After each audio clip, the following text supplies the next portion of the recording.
कैसे हो सब ठीक ठाक। जैसा आप लोगों को पता ही होगा कि मैंने क्लास 6 to 12 तक की एनसीईआरटी स्टार्ट किया है। एनसीईआरटी की सोशल साइंस स्टार्ट किया है, जिसमें ज्योग्राफी से लेकर हिस्ट्री, इकोनॉमिक्स और पॉलिटी तक पढ़ाई जाएगी। तो अभी बारी है ज्योग्राफी की, जिसमें हम क्लास 6 की ज्योग्राफी अभी पढ़ रहे हैं।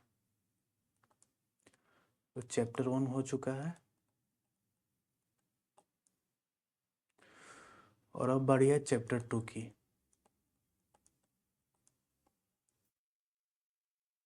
इस वीडियो में आपको पीआईक्यूज मिलेंगे सीडीएस के, एनडीए के और सीएपीएफ के, और साथ ही इसमें कुछ एडवांस पॉइंट्स भी बताएंगे। तो आप वीडियो के साथ बने रहें। अब शुरू करते हैं ग्लोब से। जैसे आप कभी अपने ऑफिस में ग्लोब देखे होंगे जो 23.5 डिग्री टिल्टेड रहती है, तो आप यहाँ पे ग्लोब देख सकते हैं। वो इसके ऊपर का जो पार्ट है इसे नॉर्थ पोल माना जाता है, और इसके जो नीचे वाला पार्ट है इसे साउथ पोल माना जाता है।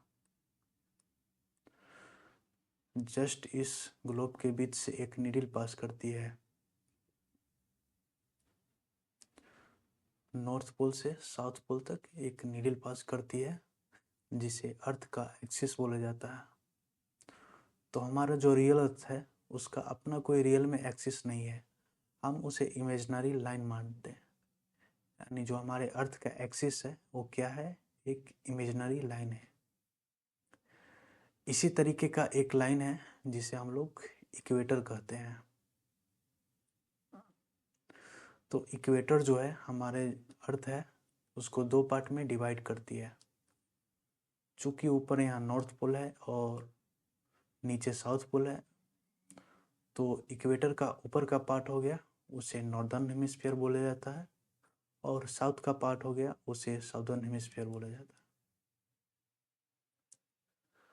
और भी जितने हैं इक्वेटर के पैरेलल्स जितने भी सर्कल्स होते हैं, चाहे नॉर्दर्न हेमिस्फीयर में हो चाहे साउदर्न हेमिस्फीयर में हो, सभी को इक्वेटर के साथ मिलाकर पैरेलल्स ऑफ लैटिट्यूड बोला जाता है। तो जो लैटिट्यूड है उससे डिग्री में मेजर किया जाता है, इसे आगे बताएंगे। जैसे आप अभी के लिए इस फिगर को देखें, से ये इक्वेटर है, इससे ऊपर 20 degree north, 40 degree north, 60 degree north, 80 degree north, और सेम वैसा ही है साउदर्न हेमिस्फीयर में 20 डिग्री साउथ, 40 डिग्री साउथ। चूँकि 3D फिगर है इसलिए हमें और से लैटिट्यूड्स नहीं दिख रहे हैं। तो आप इमेजिन करिए कि फिगर के उस साइड है, मतलब नीचे की तरफ है और थोड़े पीछे की तरफ है। तो इक्वेटर है, इसे हम लोग 0 डिग्री लैटिट्यूड भी बोलते हैं।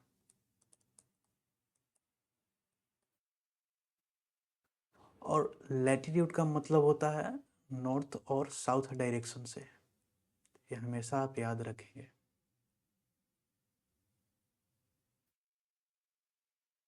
चूँकि मैंने आपको पहले बताया कि लैटिट्यूड को डिग्री में मेजर किया जाता है। अब कैसे मेजर किया जाता है इस फिगर से आप समझें। आप देखें कि ये इक्वेटर है और इक्वेटर पे यहाँ पॉइंट पी है, और जो अर्थ का सेंटर है यहाँ पे ओ है, और जो एम है किसी लैटिट्यूड पर पॉइंट है। तो ये येलो कलर का आप जो एंगल देख रहे हैं जिसे फाई मान लीजिए, जो फाई एंगल बनता है इसे डिग्री में मेजर किया जाता है। क्योंकि नॉर्दर्न हेमिस्फीयर में है और लैटिट्यूड का लेना देना होता है नॉर्थ और साउथ डायरेक्शन से, तो हम लोग यहाँ लिख सकते हैं चूँकि एम पॉइंट पर है तो एम डिग्री नॉर्थ। आप समझ में आई बात। तो इसी पे एक POI यूज करते हैं जो NDA 1 2021 में पूछा गया था। इसमें पूछा गया था कि लॉन्गेस्ट लैटिट्यूड कौन सा है।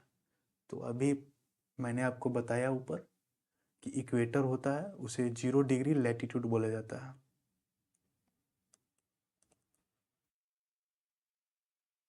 तो इसका आंसर कौन होगा? Option C. ठीक इसी तरह का एक क्वेश्चन था जो NDA 2 2021 में पूछा गया था, मतलब सेम इसका ही बहरूपिया था। इसमें डिग्री में ना देकर सीधे सीधे पूछ लिया कौन सा पैरेलल्स ऑफ लैटिट्यूड है जो लॉन्गेस्ट होता है।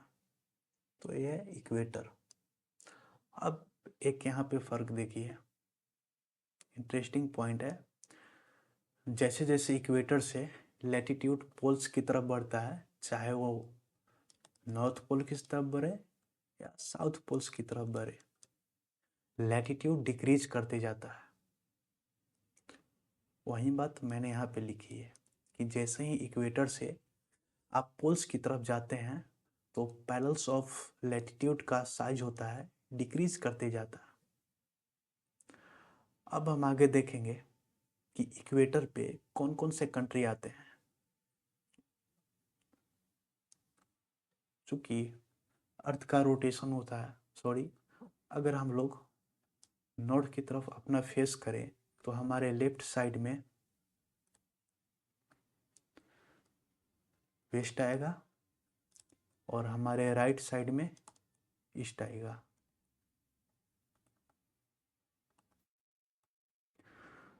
तो यहाँ पे याद कैसे करेंगे? चलिए वेस्ट से ईस्ट की तरफ चलते हैं। आप साउथ अमेरिकन कंट्रीज को देखिए, इसमें पहले मिलेगा आपको इक्वाडोर, कोलंबिया, ब्राज़ील। फिर अफ्रीकन कंटिनेंट में आते हैं तो पहले मिलेगा आपको साओ टोम एंड प्रिंसिप, फिर मिलेगा गैबन, उसके बाद RC मतलब रिपब्लिक ऑफ कॉन्गो, फिर DRC मतलब डेमोक्रेटिक रिपब्लिक ऑफ कॉन्गो। उसके बाद मिलता है आपको युगांडा, वही साइलेंसर वाला युगांडा। उसके बगल में केन्या, फिर आता है हमारे सोमालिया। जब एशिया में इंटर करते हैं तो वहाँ पे आता है इंडोनेशिया। ठीक, इतना तक क्लियर है। अब इसे याद कैसे करेंगे? देखिए, कुछ को ट्रिक से याद करेंगे और कुछ को मैप देखकर याद करेंगे। जैसे हमारा इक्वाडोर, कोलंबिया, ब्राज़ील, इसको हम लोग ऐसे लिखेंगे। ECB, इसको याद रखेंगे इलेक्शन कमीशन ऑफ ब्राज़ील, जहाँ E है इक्वाडोर,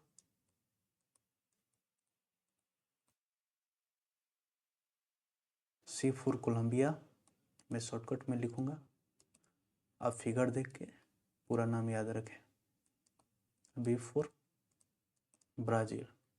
उसके बाद Sao Tomé and Prinsep,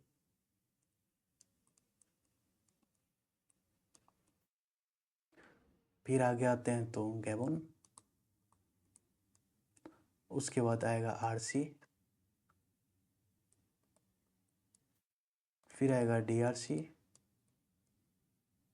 DRC के बाद आ जाता है हमारा साइलेंसर जो युगांडा में पैदा हुआ था। उसके बाद आता है केन्या और फिर आएगा इंडोनेशिया। तो इक्वेटर पे हमारे टोटल कंट्रीज कितने हुए, एक बार फिर से देखें। 3 तो हो गया साउथ अमेरिका में,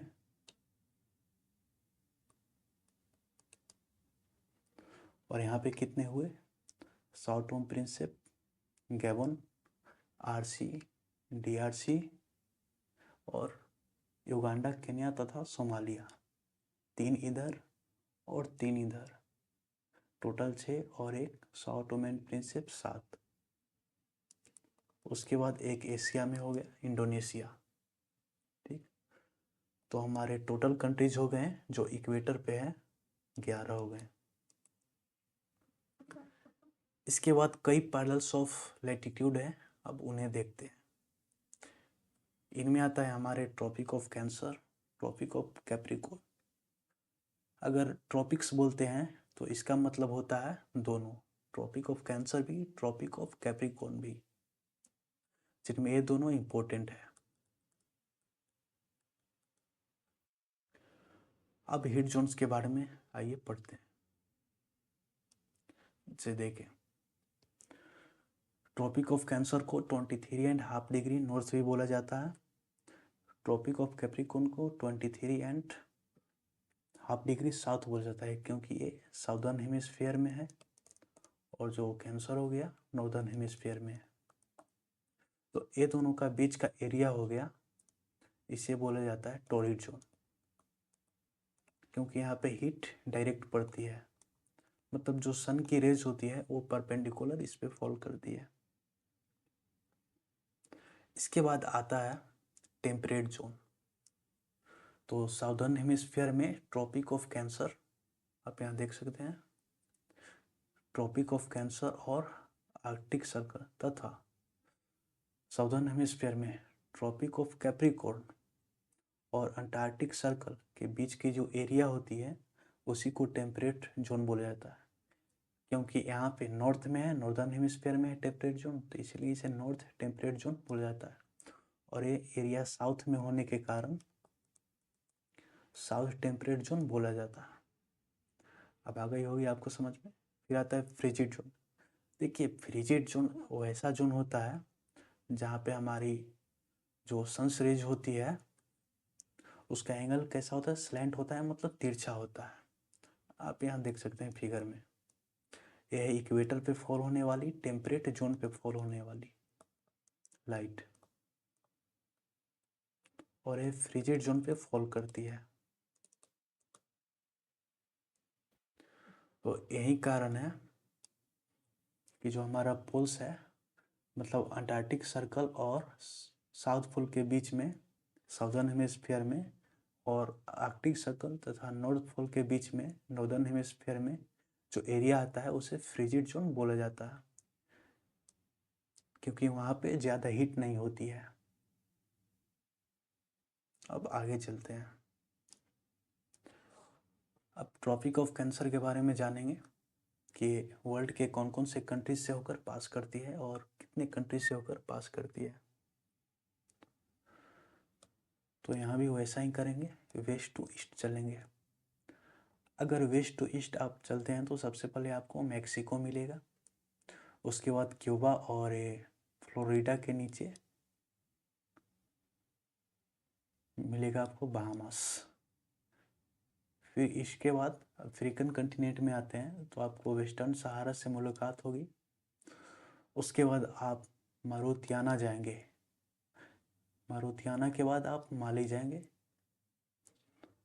फिर उसके बाद अल्जीरिया, फिर यहाँ पे नीचे नाइजर, इसके ऊपर लीबिया, यहाँ पे इजिप्ट, फिर आप गल्फ कंट्रीज में इंटर करते हैं जिनमें सऊदी अरेबिया, यहाँ पे यूएई और ओमान से होकर पास करती है।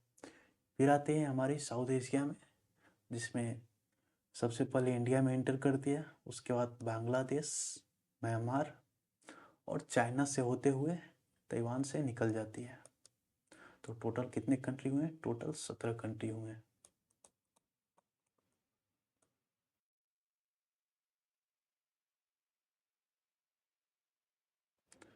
अब यहाँ पे देखिए, यहाँ पे जो हवाई आइलैंड है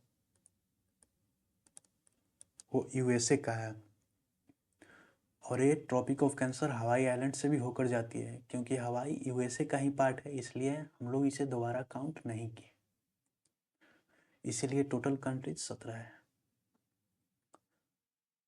अब इंडिया में देखते हैं कि इंडिया में ट्रॉपिक ऑफ कैंसर कौन कौन से स्टेट से होकर गुजरती है। तो सबसे पहले गुजरात में एंटर करेगी, उसके बाद मध्य प्रदेश और गुजरात के बीच में ये छोटा सा एरिया राजस्थान का है,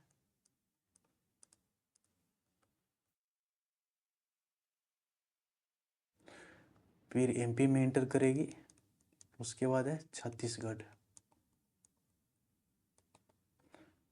फिर झारखंड में एंटर करेगी,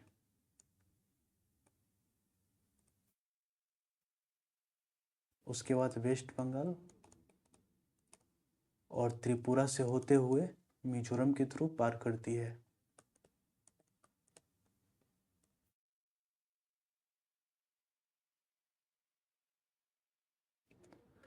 अब इसके आधार पर ही कुछ क्वेश्चन पूछे हैं, उन्हें सॉल्व करते हैं।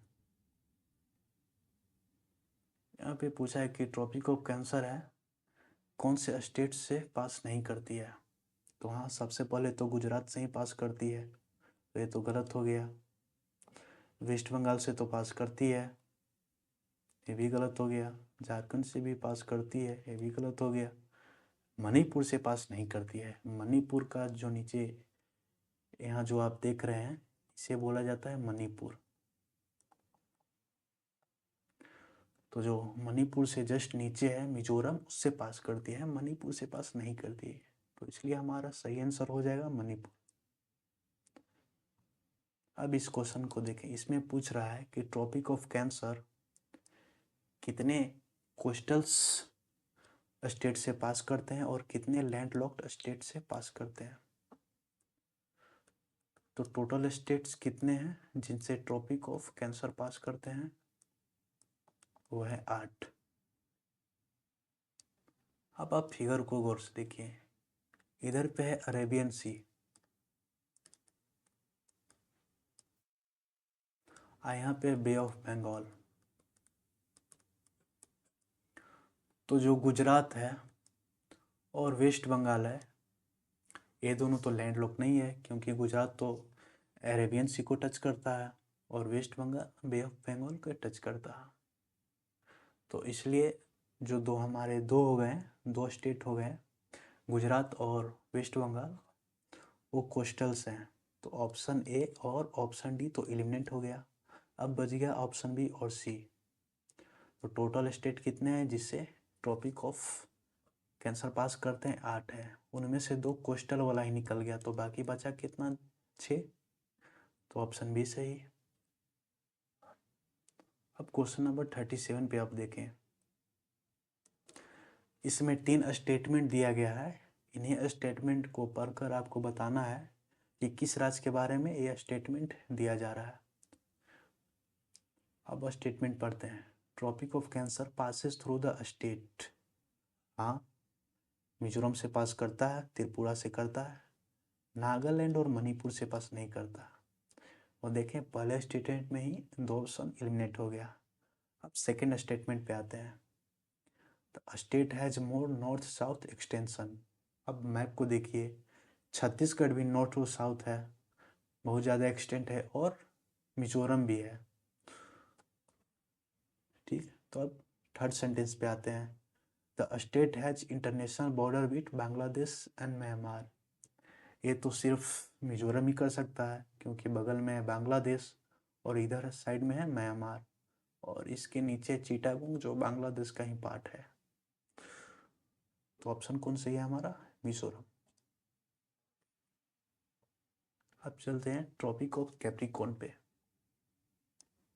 तो सबसे पहले हम ये देखते हैं कि ट्रॉपिक ऑफ कैप्रिकॉर्न है कौन कौन से स्टेट से होकर, कौन कौन से कंट्रीज से होकर पास करते हैं। और फिर इसमें भी वही करेंगे, वेस्ट टू ईस्ट चलेंगे। सबसे पहले आपको मिलती है चिली, उसके बाद अर्जेंटीना, फिर पराग्वे, उसके बाद ब्राज़ील। 4 कंट्री तो आपको मिल गए हैं साउथ अमेरिका में ही। टोटल कितने, 4 कंट्री मिल गए साउथ अमेरिका में। उसके बाद अफ्रीका में यहाँ पे है नामीबिया, यहाँ बीच में है बोत्सवाना, और साउथ अफ्रीका नीचे, और इसके ईस्ट में मोजाम्बिक, फिर मडागास्कर। 5 तो हो गए हैं अफ्रीका में, इसे हटा देते हैं।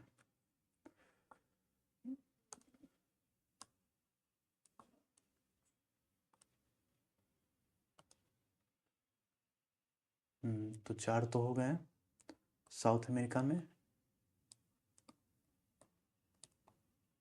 अफ्रीका में हो गए 5, और एक हो गया ऑस्ट्रेलिया।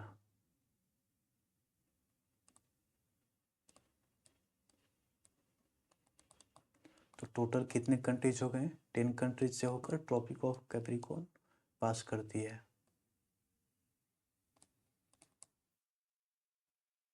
अब इसी पे बेस्ड एक क्वेश्चन है, आप इसी को देखें।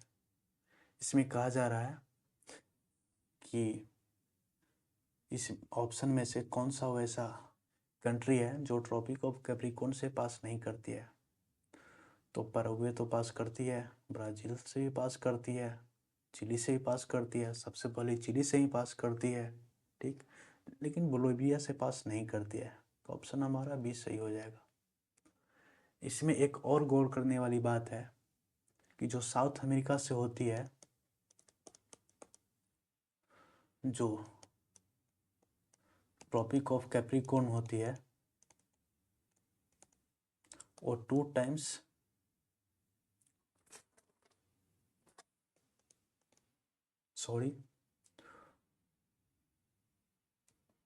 जो साउथ अमेरिका है वहाँ से जो ब्राज़ील है,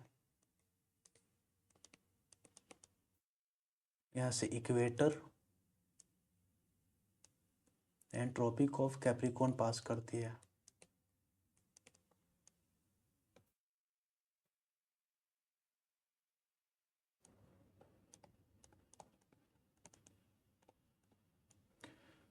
सेम हाल है साउथ अमेरिका का ही, आप देख सकते हैं यहाँ पे साउथ अमेरिका है, यहाँ से इक्वेटर पास किया, ट्रॉपिक ऑफ कैप्रिकॉर्न पास किया, और ब्राज़ील से भी पास करती है इक्वेटर और ट्रॉपिक ऑफ कैप्रिकॉर्न। और एक और इम्पोर्टेंट बात, जो अफ्रीका कंटेंट है उसे हमारी तीनों इमेजिनरी लाइन मतलब पैरेलल्स ऑफ लैटिट्यूड है वो पास करती है।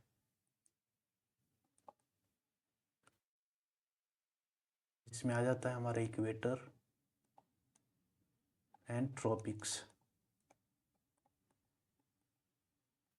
देखिए, बीच से इक्वेटर, ऊपर ट्रॉपिक ऑफ कैंसर और नीचे ट्रॉपिक ऑफ कैप्रिकॉर्न। तो ट्रॉपिक ऑफ कैंसर और ट्रॉपिक ऑफ कैप्रिकॉर्न को मिलाकर ही हम यहाँ ट्रॉपिक्स बोल रहे हैं। इसे डिलीट कर देता हूँ।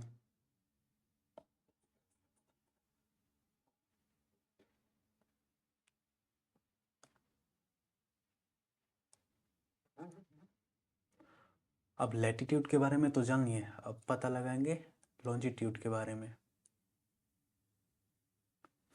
तो अब इस ग्रिड को, इसे ग्रिड बोला जाता है। आप इसे देखें तो ऐसा माना जाता है कि नॉर्थ पोल से एक इमेजिनरी लाइन निकलती है और साउथ पोल पर ख़त्म होती है, जो यहाँ पे इंग्लैंड का एक ग्रीनविच शहर है उससे पास करती है, तो उसे प्राइम मेरिडियन बोला जाता है। प्राइम मेरिडियन मतलब 0 डिग्री लॉन्जिट्यूड।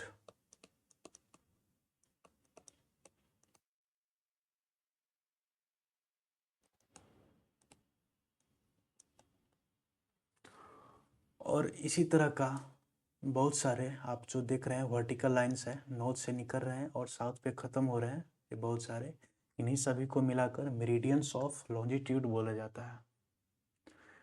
इसे भी डिग्री में मेजर किया जाता है।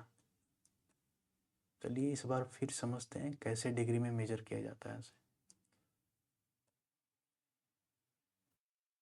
आप यहाँ पे देखें, ए प्राइम मेरिडियन, ठीक, ग्रीनविच से जो पास करती है, इसे 0 डिग्री लॉन्जिट्यूड भी बोला जाता है, और बीच में हमारा ओ अर्थ का सेंटर, ठीक। और यहाँ पी पॉइंट पे कोई मेरिडियन है, तो यहाँ जो एंगल बन रही है, यहाँ जो लैम्डा एंगल बन रही है, तो ये डिग्री में ही मेजर कर रही है ना। तो पी पॉइंट पे हम कैसे लिखेंगे, अगर ए ईस्ट में है तो इसे हम लोग पी डिग्री ईस्ट लिखेंगे। तो तो लॉन्जिट्यूड का मतलब होता है ईस्ट और वेस्ट डायरेक्शन से। जैसे कि पहले मैंने बताया कि लैटिट्यूड का मतलब होता है नॉर्थ एंड साउथ से, लेकिन लॉन्जिट्यूड का मतलब होता है ईस्ट और वेस्ट डायरेक्शन से।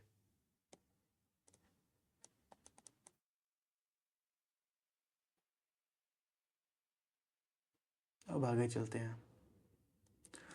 तो प्राइम मेरिडियन, इसके बारे में मैंने आपको बताया, तो प्राइम मेरिडियन से आप चाहे इधर ईस्ट है और इधर वेस्ट है, तो प्राइम मेरिडियन से आप 180 डिग्री ईस्ट जा सकते हैं और सेम 180 डिग्री वेस्ट जा सकते हैं। ठीक, तो जस्ट 0 डिग्री के पीछे आपको 180 डिग्री मिलेगी। तो जो 180 डिग्री वेस्ट है और 180 डिग्री ईस्ट है वो सेम ही लाइन पे होते हैं, जैसे यहाँ मैंने लिखा है, आप देख सकते हैं। तो ये जो प्राइम मेरिडियन हो गया और जस्ट इसके अपोजिट 180 डिग्री है, वो अर्थ को 2 पार्ट में डिवाइड कर दिया है। तो जैसे मैंने आपको बोला कि नॉर्थ की तरफ आप फेस करेंगे तो लेफ्ट में आपको वेस्ट होगा और राइट साइड में आपको ईस्ट मिलेगा। तो जो वेस्ट का पार्ट है उसे हम लोग वेस्टर्न हेमिस्फीयर बोलते हैं और ईस्ट का पार्ट है उसे ईस्टर्न हेमिस्फीयर बोला जाता है। तो लॉन्जिट्यूड का अर्थ होता है वेस्ट और ईस्ट डायरेक्शन से। अब दोनों में कंपैरिजन करते हैं, पैरेलल्स ऑफ लैटिट्यूड और मेरिडियन ऑफ लॉन्जिट्यूड। ये एनसीईआरटी का स्क्रीनशॉट है। तो लैटिट्यूड क्या है? एंगुलर डिस्टेंस है किसी पॉइंट जो कितना नॉर्थ है या कितना साउथ है उसको मेजर करने के लिए, जैसे मैंने आपको पहले बताया।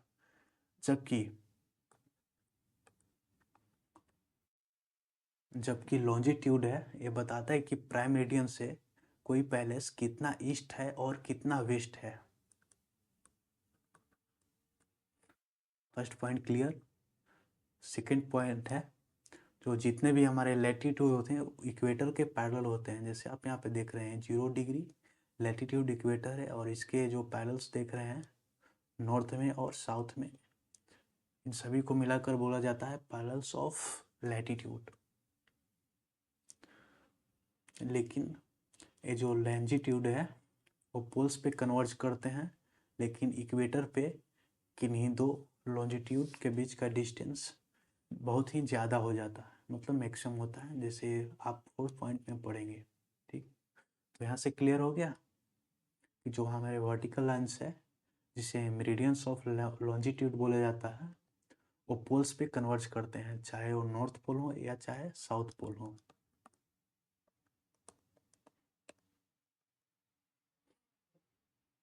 अब थर्ड पॉइंट देखें। अगर आप ग्लोब को देखेंगे तो पैरेलल्स ऑफ लैटिट्यूड सर्कल की तरफ प्रतीत होते हैं। मान ली कि ये नॉर्थ पोल है, नॉर्थ पोल को हम लोग ऊपर से देखेंगे तो हमें ऐसा ही मालूम पड़ेगा ना, पैरेलल्स ऑफ लैटिट्यूड, सॉरी हाँ पैरेलल्स ऑफ लैटिट्यूड, तो हमें सर्कल्स मालूम पड़ता है। ऑफ कोर्स हाथ से उतना एक्यूरेट सर्कल्स नहीं ड्रा हो सकते हैं, तो मैंने मोटा मोटी आपको समझा दी। अब लैटिट्यूड में देखें तो जितने भी मेरिडियंस है वो भी सर्कल की तरह ही अपीयर होते हैं। जैसे आपको मैंने पहले बताया कि प्राइम मेरिडियन और 180 डिग्री लॉन्जिट्यूड है, वो अर्थ को ईस्टर्न हेमिस्फीयर और वेस्टर्न हेमिस्फीयर में डिवाइड करता है। तो अगर अर्थ को ऐसे डिवाइड करेंगे, ये है वेस्टर्न हेमिस्फीयर और ये है ईस्टर्न हेमिस्फीयर, तो आपको सर्कल्स अपीयर हो रहे हैं ना। थर्ड पॉइंट भी क्लियर। इसके बाद आते हैं 4th पॉइंट पे। जो आपको ग्रिड में दिख रहा है कि इन दो लॉन्जिट्यूड का बीच का डिस्टेंस होता है लगभग 111 किलोमीटर होता है, जबकि दो मेरिडियंस के बीच का डिस्टेंस इक्वेटर पे मैक्सिमम होता है। आप यहाँ देख सकते हैं कितना होता है, लगभग होता है 111.3 किलोमीटर। जब आप बीच में जाते हैं 45 डिग्री लैटिट्यूड पे जाते हैं, मतलब हो सकता मान लीजिए कहीं यहाँ पे आप हैं तो यहीं डिस्टेंस घट के 79 किलोमीटर हो जाती है। अब देखिए जो 0 डिग्री लैटिट्यूड है उसे इक्वेटर बोला जाता है। आपने PIQ किए पहले, आपको पता हो गया होगा। और जो पोल्स है उसे 90 डिग्री बोला जाता है, जिसे नॉर्थ पोल के लिए 90 डिग्री नॉर्थ और साउथ पोल के लिए 90 डिग्री साउथ। जबकि लॉन्जिट्यूड में है तो आपको होता है कि प्राइम मेरिडियन से 180 डिग्री वेस्ट और 180 डिग्री ईस्ट जाते हैं। तो यहाँ पे दोनों 180 डिग्री वेस्ट और 180 डिग्री ईस्ट इस पॉइंट पे जाके कन्वर्ज करती है, सॉरी मतलब दोनों मिल जाती है इस पॉइंट पे।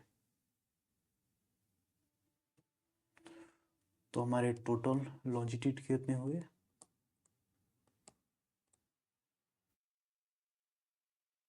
360। अब 6th पॉइंट पे आते हैं। से लैटिट्यूड का काम क्या होता है, जैसे परे हीट जोन्स को मापना, मतलब किसके किसके बीच में, कौन कौन से लैटिट्यूड के बीच में टेम्परेट जोन है, टॉरिड जोन है या फ्रिजिड जोन है, से मैंने आपको पहले पढ़ाया। और इसका तात्पर्य है प्राइम मेरिडियन से टाइम का पता लगाना, यही लोकल टाइम का पता लगाना, इसमें प्राइम मेरिडियन को रेफरेंस की तरह लिया जाता है। अब यहाँ पे एक बात समझते हैं, तो यहाँ जो वर्टिकल पॉइंट्स हैं 1 2 3 4, तो वर्टिकल पॉइंट्स को क्या बोला जाता है, सॉरी ये वर्टिकल लाइंस है 1 2 3 4,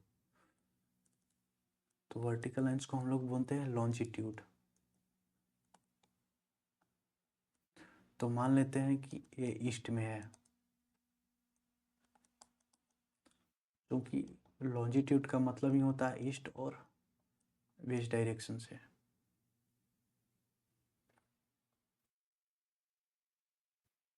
जो ये हॉरिजॉन्टल है ABCD करके है,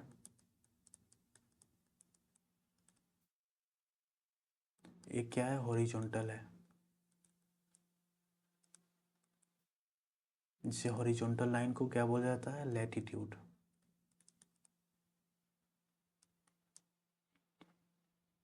जिसका मतलब होता है नॉर्थ या साउथ से। तो हम मान लेते हैं नॉर्दर्न हेमिस्फीयर में है।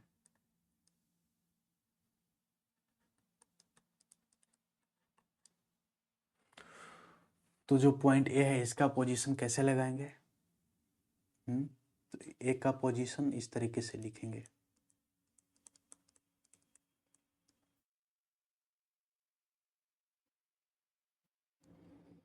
क्या है B डिग्री, चूंकि हम लोग लैटिट्यूड माप रहे हैं तो इसलिए हम यहाँ लिखेंगे B degree north and 1 degree east. ऐसा ही आप BCDE का पोजीशन निकाल सकते हैं। आप इनका पोजीशन निकाल के कमेंट में बताएं। अब आगे देखते हैं अब आगे देखते हैं इस क्वेश्चन पे। तो यहाँ से आपको क्या पता लगा कि किसी पैलेस का पोजीशन निकालने के लिए हमें लैटिट्यूड और लॉन्जिट्यूड दोनों की जरूरत पड़ती है। तो आप 109 का टाइम मेंशन करके कमेंट में इसका आंसर बताएं कि इसका आंसर क्या होगा। और ये जो क्वेश्चन है जिसे मैंने खुद से क्रिएट किया है इसका भी आंसर कमेंट में बताएं।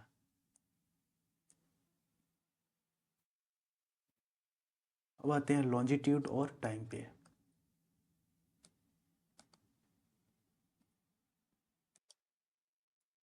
तो अब जानते हैं कि प्राइम मेरिडियन यानी 0 डिग्री लॉन्जिट्यूड कौन कौन से कंट्रीज से होकर पास करती है। तो नॉर्थ टू साउथ चलेंगे, आप यहाँ पे देख सकते हैं फिगर में, ऊपर नॉर्थ और नीचे साउथ।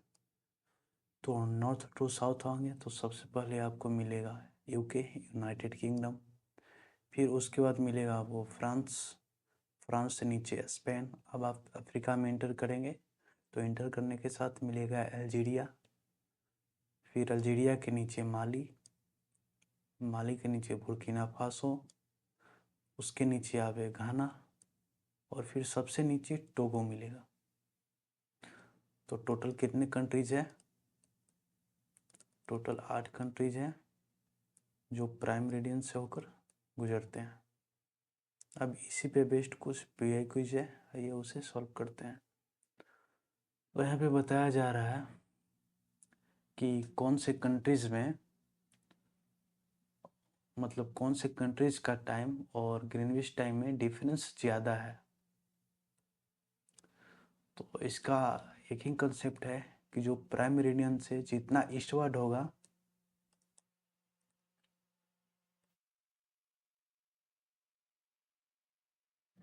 डिफरेंस उतना ही ज़्यादा होगा। तो यहाँ पे आइए मैप में देखें।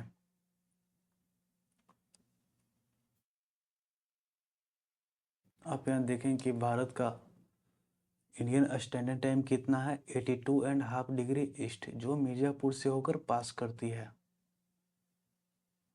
और नेपाल है जस्ट इसी मेरिडियन पे है ऊपर, और नीचे श्रीलंका है जो लगभग टच ही करती है इंडियन स्टैंडर्ड टाइम को। और फिर श्रीलंका, नेपाल, इंडिया, ये तो लगभग एक ही मेरिडियन के अलोंग है। और भूटान है सबसे ज़्यादा ईस्टवर्ड है। यहाँ पर देखें भूटान का लगभग 6 आवर होता है ग्रीनविच से अहेड, जबकि भारत का 5.5 घंटा ही है। तो सबसे ज़्यादा डिफरेंस, तो सबसे ज़्यादा टाइम डिफरेंस किस कंट्री में हुआ, भूटान में। तो भूटान के स्टैंडर्ड टाइम और ग्रीनविच के मीन टाइम में सबसे ज़्यादा का डिफरेंस है। तो हमारा ऑप्शन डी सही हो जाएगा। अब आप देखें कि प्राइम मेरिडियन है कौन से कंट्रीज से पास नहीं करती है। तो हाँ, सबसे पहले तो अल्जीरिया ही आती है स्पेन के बाद, फिर उसके बाद आती है माली में, माली से तो पास करती है। फिर आती है घाना में, जस्ट सबसे नीचे टोगो से ऊपर जस्ट घाना आता है। और घाना से ऊपर क्या आता है, बुर्किना फासो। और बुर्किना फासो से ऊपर क्या आता है, माली। और माली से ऊपर क्या, अल्जीरिया। तो अल्जीरिया यहाँ पे आज ही पास करता है प्राइम मेरिडियन से। घाना भी पास करता है लेकिन मोरक्को पास नहीं करता। तो इसलिए चूंकि यहाँ ऑप्शन दे रहा है कि कौन पास नहीं करता है, तो ऑप्शन बी, सी और डी गलत हो जाएंगे। लेकिन ऑप्शन ए है मोरक्को, वो सही होगा। मोरक्को का है, मोरक्को जस्ट यहाँ पर है ऊपर में, जो आपका दिख रहा है खाली का पार्ट। अब आते हैं कि प्राइम मेरिडियन कौन कौन से इंडियन स्टेट से होकर गुजरती है। तो जैसा आपने जैसा मैंने आपको बताया कि भारत का स्टैंडर्ड टाइम लिया गया है 82 degree and half minute east. यही पूरे इंडिया का टाइम है, जो मिर्ज़ापुर से, मतलब मिर्ज़ापुर से टाइम लिया गया है 82 degree and half minute east. तो सबसे पहले आता है उत्तर प्रदेश, यूपी, उसके बाद मध्य प्रदेश, फिर छत्तीसगढ़, फिर थोड़ा सा पार्ट उड़ीसा, और लास्ट का पार्ट आंध्र प्रदेश। तो टोटल कितने स्टेट्स हुए, टोटल 5 स्टेट्स हुए।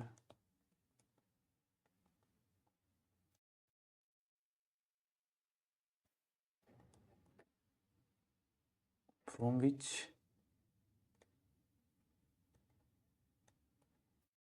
इंडियन स्टैंडर्ड टाइम पासेस, ये आपको याद रहेगा। अब चलते हैं नेक्स्ट टॉपिक पे, longitude and time.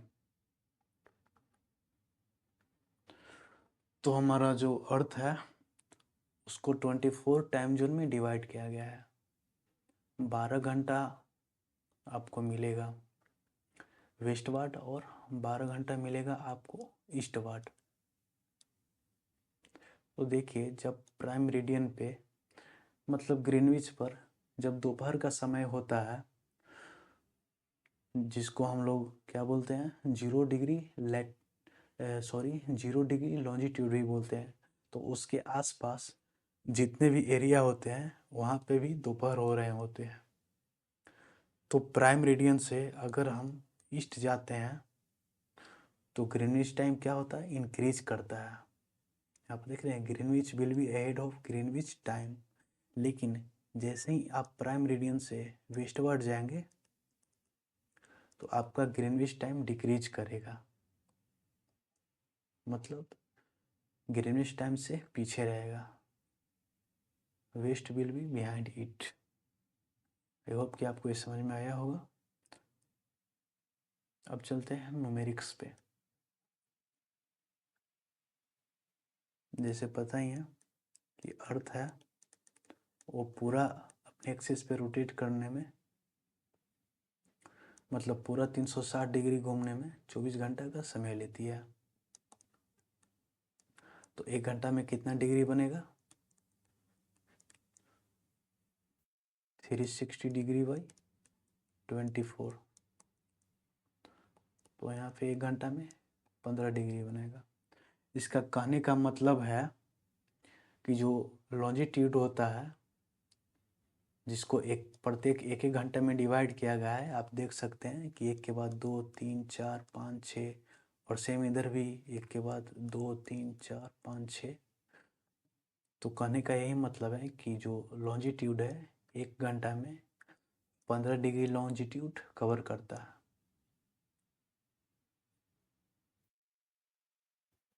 I hope कि आपको ये बात समझ में आई होगी। इसे हम लोग इस तरीके से भी लिख सकते हैं।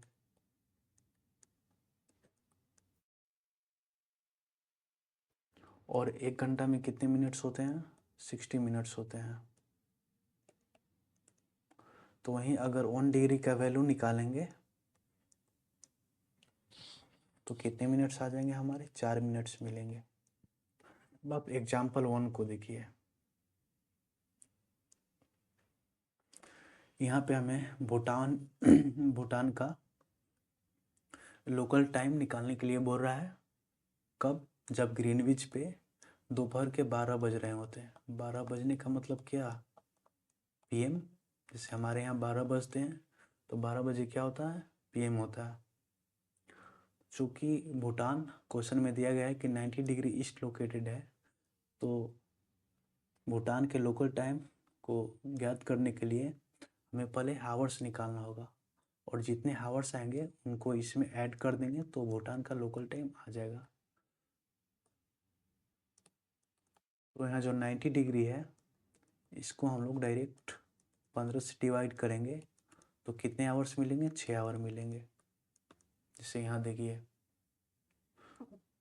अगर दोनों तरफ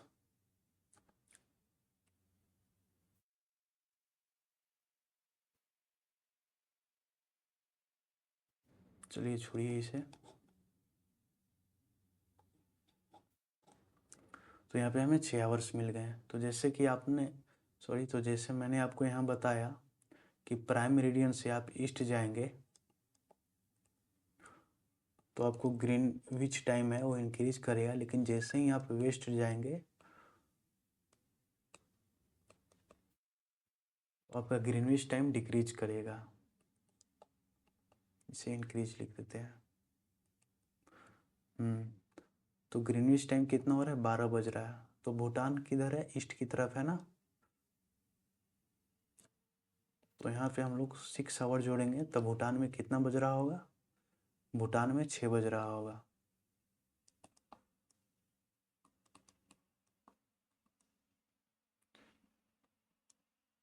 चूँकि 12 बज रहा है दोपहर को और दोपहर से 6 घंटा गिनेंगे तो पीएम, तो इसलिए भूटान में 6 बज रहा होगा। 6 PM इन भूटान। आगे बात में समझ में? ठीक इसी तरीके से एग्जाम्पल नीचे है। यहाँ प्राइम मेरिडियन, जिसे आप 0 डिग्री लॉन्जिट्यूड भी बोला जाता है, यहाँ पे अब क्या है? अब यहाँ पे 12 बज रहे हैं दोपहर के। क्वेश्चन को देखिए, तो पूछ रहा है कि न्यू ऑरलेंस है, इसका लोकल टाइम ज्ञात करने के लिए बोल रहा है कब? वेस्ट की तरफ। तो जैसे आपने सॉरी तो जैसे मैंने आपको बताया कि वेस्ट की तरफ पैलेस का टाइम ज्ञात करने के लिए जो यहाँ पे दिया गया टाइम होता है ग्रीनविच पे, वहाँ से हम लोग सब्सट्रैक्ट करते हैं।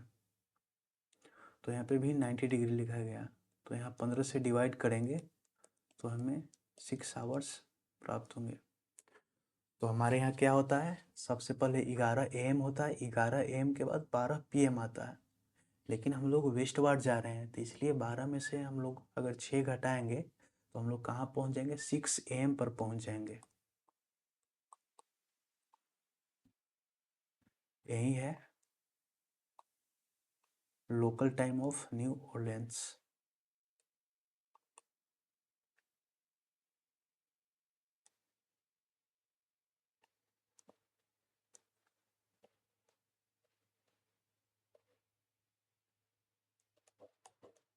आ गई बात समझ में? अब कुछ क्वेश्चन करते हैं। अब यहाँ पे देखिए, दिल्ली में 12 बज रहा है। अब पूछ रहा है कि यूके में कितना बज रहा है। तो यूके का स्टैंडर्ड टाइम कौन सा है, वही ग्रीनविच वाला 0 डिग्री वाला। यहाँ पे प्राइम मेरिडियन, यहाँ पे यूके, और यहाँ पे ईस्ट में है इंडिया।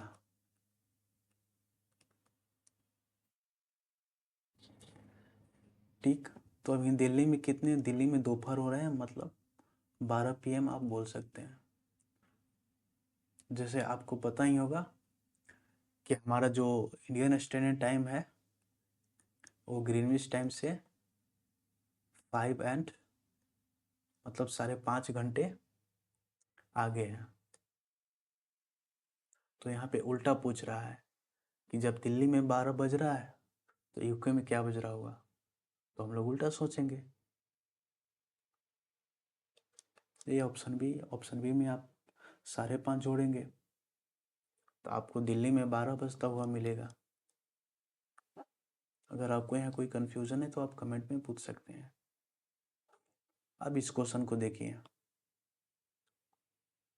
क्वेश्चन बोल रहा है कि टाइम जोन ऑफ इंडिया के बारे रिस्पेक्ट में कौन सा स्टेटमेंट सही है। तो फर्स्ट स्टेटमेंट को देखिए, there is one standard time for the whole country. हाँ, बिल्कुल सही है। सेकेंड स्टेटमेंट को देखें, Andaman and Nicobar island and Lakshadweep island have different time zones. गलत बात, क्योंकि ये भी तो इंडिया का ही पार्ट है ना। जब इंडिया का ही पार्ट है और इंडियन का स्टैंडर्ड टाइम पूरे कंट्री के लिए सेम ही है, तो अंडमान और निकोबार का अलग कैसे हो जाएगा। तो स्टेटमेंट तो गलत हो गया। तो 2 ऑप्शन भी एलिमिनेट हो गया, ऑप्शन बी और ऑप्शन सी। अब स्टेटमेंट थ्री पर देखें, Indian standard time is 5.5 hour behind GMT। नहीं, ये तो गलत है, यहाँ ऐड होना चाहिए था। तो हमारा 3 भी गलत हो गया। तो सही कौन हो गया, ऑप्शन ए। अब इस क्वेश्चन को देखें, यहाँ भी इंडिया में 12 बज रहे हैं। अब पूछ रहा है कि कौन से मेरिडियन पर 7 बज रहा होगा। तो चूंकि हमको डिग्री निकालना है, तो डिग्री कैसे निकालेंगे, सबसे पहले यहाँ पे हावर्स निकालेंगे, उसके बाद डिग्री निकालेंगे। तो यहाँ 12 PM और 7 AM मतलब वेस्टवार्ड, समझे, ये इंडिया है। और यहाँ पे दोपहर के 12 बज रहे हैं, PM है, तो हमें AM जाना है। तो हम वेस्टवार्ड जाएंगे ना, इधर जाएंगे तो हमें PM ही मिलेगा, से 1 PM 2 PM 3 PM। तो हमें AM के लिए वेस्टवार्ड जाना पड़ेगा। तो तो ऐसे ही एलिमिनेट हो गया, ऑप्शन ए और ऑप्शन सी। चूँकि कितने घंटे पीछे हैं, 12 बजे से 5 घंटे। तो 1 आवर्स में कितने डिग्री होते हैं, 15 डिग्री।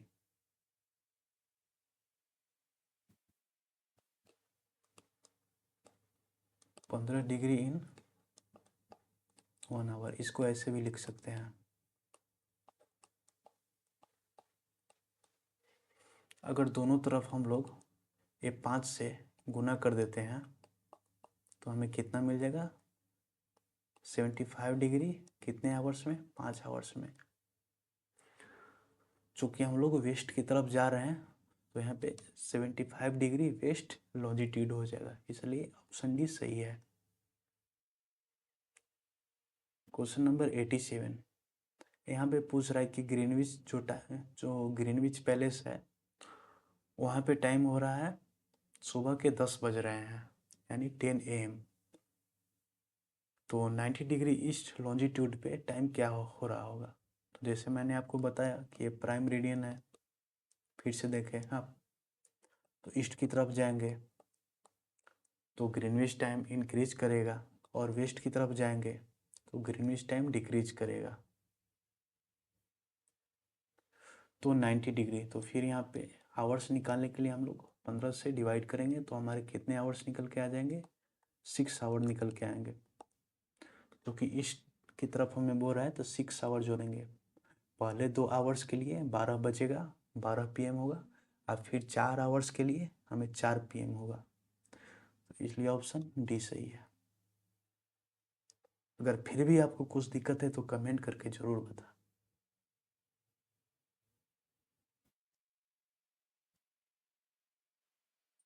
अब पढ़ना है हमें इंटरनेशनल डेट लाइन के बारे में।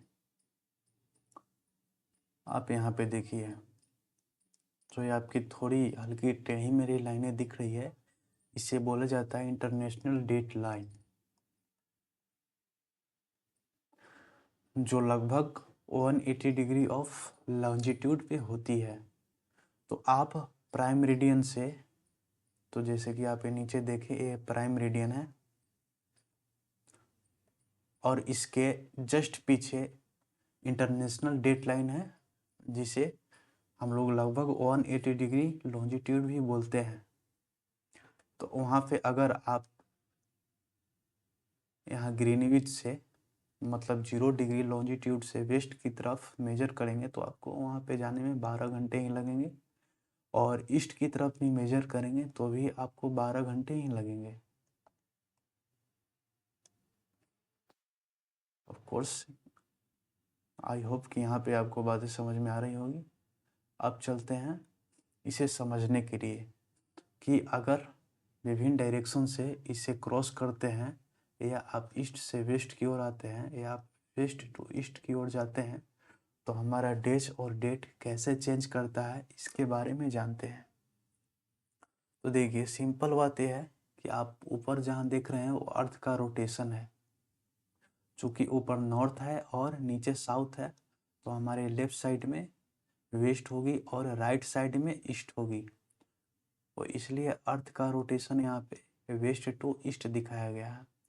तो आप पूरे फिगर को सिर्फ देखते रहें, समझने की खुद से कोशिश मत करें, अभी दिमाग उतने मत लगाएं। बाद में मैं अगर एक्सप्लेन कर दूंगा तो उसके बाद आपको अच्छे से समझ में आ जाएगी। तो आप यहाँ पे देखें, चूँकि अर्थ का रोटेशन होता है वेस्ट से ईस्ट की तरफ, तो हमें सन कैसा अपीयर होगा। तो सन हमारा अपीयर होता है कि वो ईस्ट से वेस्ट जा रहे हैं, मतलब ईस्ट से राइज करता है और वेस्ट में डूबता है, ऐसा हमें प्रतीत होता है ना। तो यही बात है। अगर आप यहाँ पे है, अगर आप यहाँ पे हैं, मतलब आप ईस्ट की तरफ हैं, और उस टाइम मान लीजिए कि वहाँ पे डेट है 31 अक्टूबर, और वहाँ पे कौन सा डेज है, संडे चल रहा है। तो आप ईस्ट से जैसे ही वेस्ट जाते हैं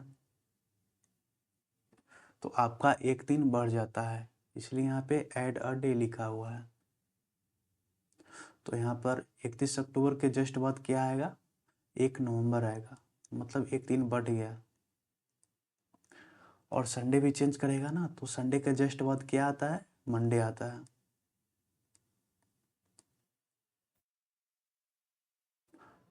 अब आइए इसे यहाँ इस तरीके से समझते हैं। तो ईस्ट टू वेस्ट अगर आप जाएंगे तो आपका एक दिन बढ़ जाता है।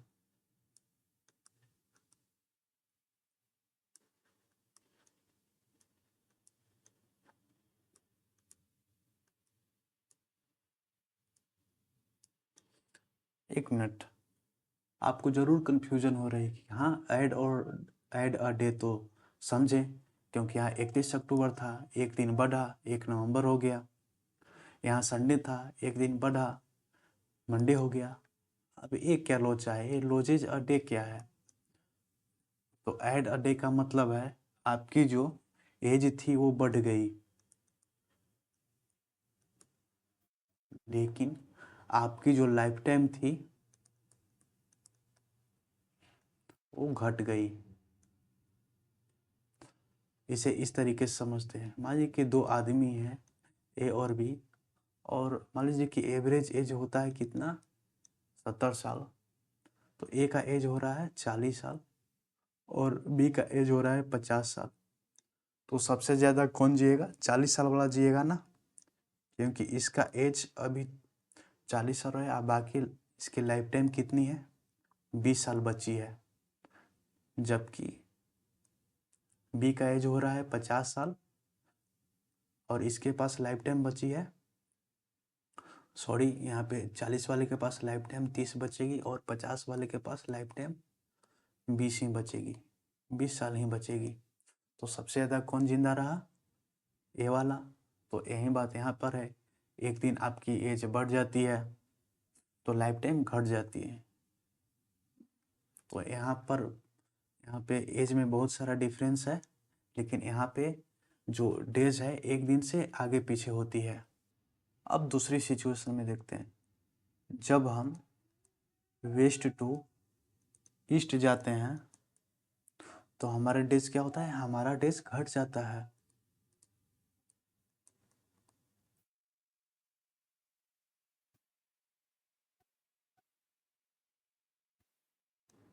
जैसे कि आप ऊपर देखें, यहाँ पे क्या हुआ, इधर वेस्ट है और इधर ईस्ट है, तो आप वेस्ट से ईस्ट की तरफ गए तो आपका एक दिन घटा ना। यहाँ क्या था, 1 नवंबर था, तो यहाँ पे 31 अक्टूबर हो गया। 1 नवंबर से पहले क्या आता है, 31 अक्टूबर ही आता है ना, तो आपका एक दिन घट गया। तो मंडे था, तो मंडे से जस्ट पहले क्या आता है, संडे आता है, तो आपका एक दिन घटा ना। तो इसका मतलब ये है कि सबट्रैक्ट अ डे का मतलब है कि जो आपकी एज थी वो घट गई, जबकि आपकी जो लाइफ टाइम थी वो बढ़ गई। तो यहाँ क्या लिखेंगे,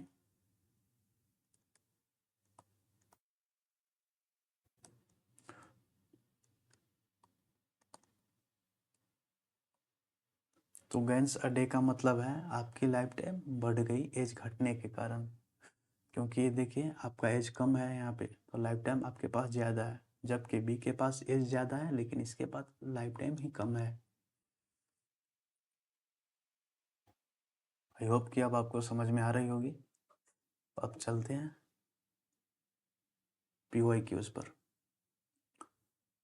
आप इस क्वेश्चन को देखें, यहाँ बोला जा रहा है कि इंटरनेशनल डेट लाइन है, मतलब जो 180 डिग्री लॉन्जिट्यूड है वो 12 हॉर्स है 0 डिग्री लॉन्गिट्यूड से। हाँ ये तो सही है, respective of whether one travels westward, चाहे आप प्राइम मेरिडियन से वेस्ट की ओर जाएं या प्राइम मेरिडियन से आप ईस्ट की ओर जाएं, आपको 12 घंटे ही लगेंगे। ये NCERT के लाइन है, जैसे मैंने आपको यहाँ पे दिखाया,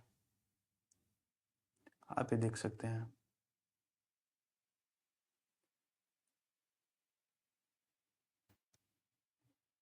तो हाँ फर्स्ट स्टेटमेंट बिल्कुल सही है। अब सेकेंड स्टेटमेंट में देखते हैं, अ पर्सन मूविंग ईस्टवर्ड, मतलब ईस्टवर्ड का मतलब है वेस्ट टू कोई ईस्ट जा रहा है, ठीक। और ये बीच में मान लेते हैं ये क्या है, इंटरनेशनल डेट लाइन है।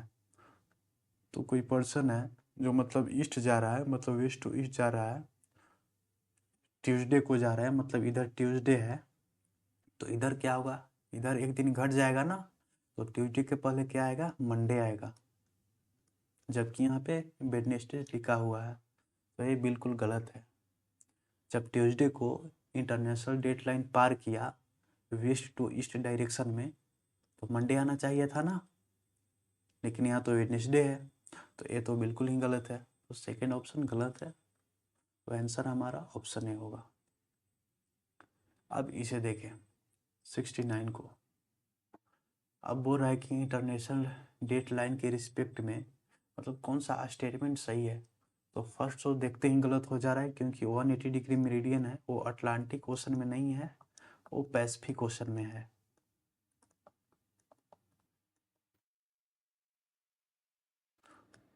तो फर्स्ट तो हमारा गलत, तो दो ऑप्शन ऐसे ही एलिमिनेट हो गया, ए और सी।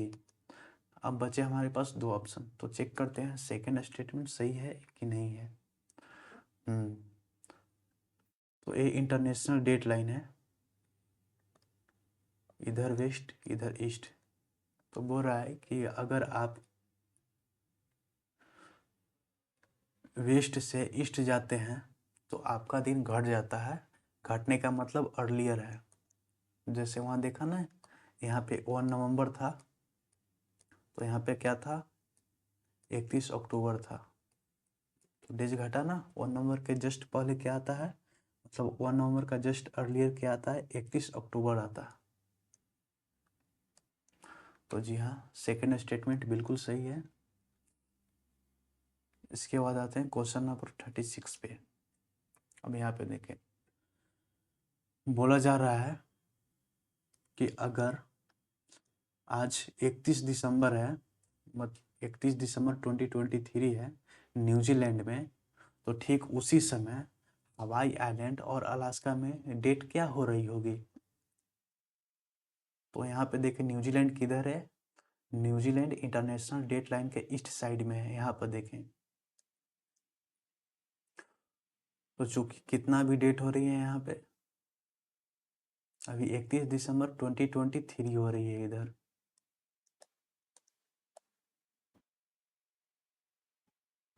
तो जैसे ही वो वेस्ट से ईस्ट जाएगा तो उसकी डेज क्या होंगी, उसकी डेज घट जाएंगी। तो 31 दिसंबर के जस्ट पहले क्या आएगा, 30 दिसंबर आएगा।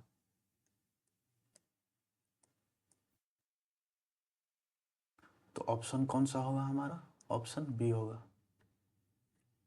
चूंकि अलास्का और हवाई आइलैंड है, दोनों इंटरनेशनल डेट लाइन है, इसके इस पार है।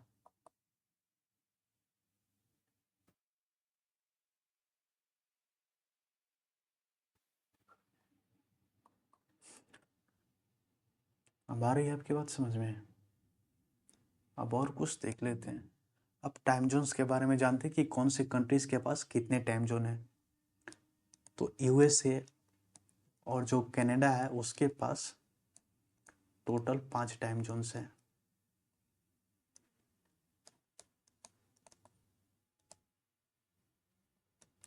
जो हमारा पहले यूएसएसआर था,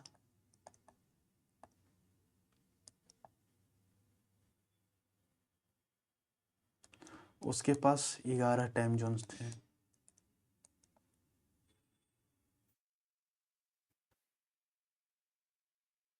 लेकिन जो आज का रसिया है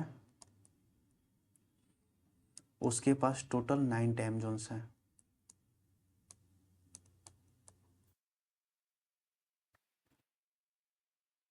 तो ये लेक्चर यहीं पे समाप्त होती है। अब मिलते हैं अगले लेक्चर में।